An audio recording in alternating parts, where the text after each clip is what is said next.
अगर कबरी बिल्ली घर भर में किसी से प्रेम करती थी तो रामू की बहू से, और अगर रामू की बहू घर भर में किसी से घृणा करती थी तो कबरी बिल्ली से।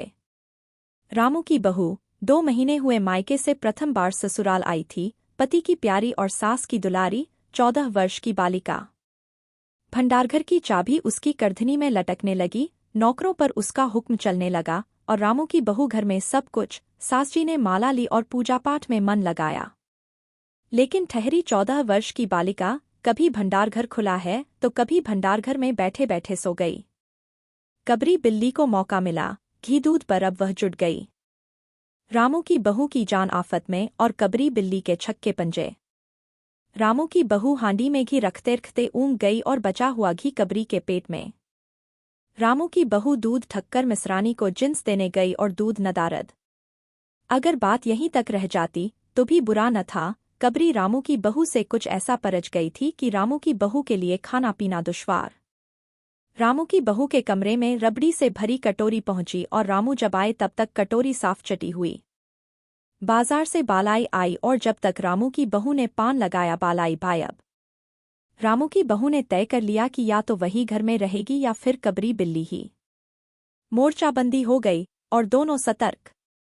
बिल्ली फंसाने का कटघरा आया, उसमें दूध बालाई, चूहे और भी बिल्ली को स्वादिष्ट लगने वाले विविध प्रकार के व्यंजन रखे गए, लेकिन बिल्ली ने उधर निगाह तक न डाली।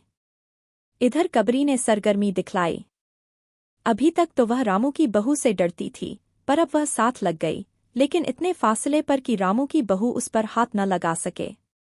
कबरी के हौसले बढ़ जाने से रामू की बहू को घर में रहना मुश्किल हो गया। उसे मिलती थी सास की मीठी झिड़कियां और पतिदेव को मिलता था रूखा सूखा भोजन। एक दिन रामू की बहू ने रामू के लिए खीर बनाई। पिस्ता, बादाम, मखाने और तरह तरह के मेवे दूध में ओटे गए, सोने का वर्क चिपकाया गया और खीर से भरकर कटोरा कमरे के एक ऐसे ऊंचे तात पर रखा गया जहां बिल्ली न पहुंच सके। रामू की बहू इसके बाद पान लगाने में लग गई। उधर बिल्ली कमरे में आई, तात के नीचे खड़े होकर उसने ऊपर कटोरे की ओर देखा, सूंघा, माल अच्छा है, तात की ऊंचाई अंदाजी।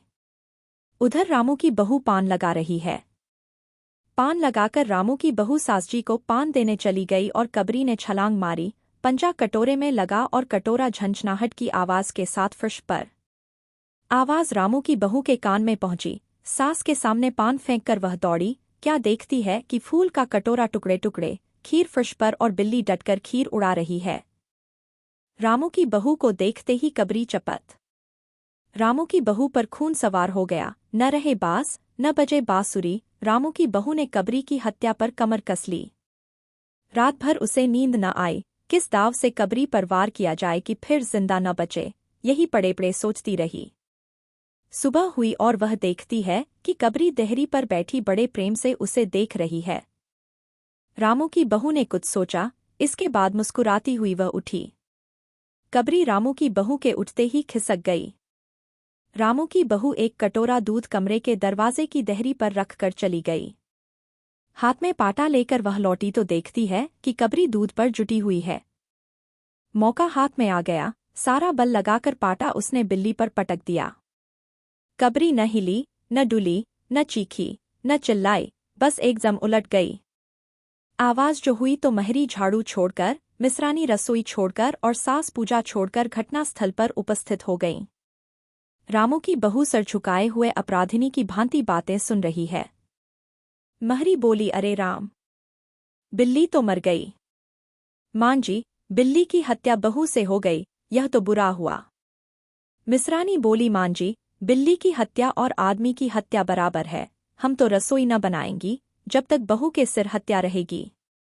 सास जी बोली, हाँ ठीक तो कहती हो, अब जब तक बहू के सर से हत्या न उतर जाए तब तक न कोई पानी पी सकता है, न खाना खा सकता है। बहू, यह क्या कर डाला?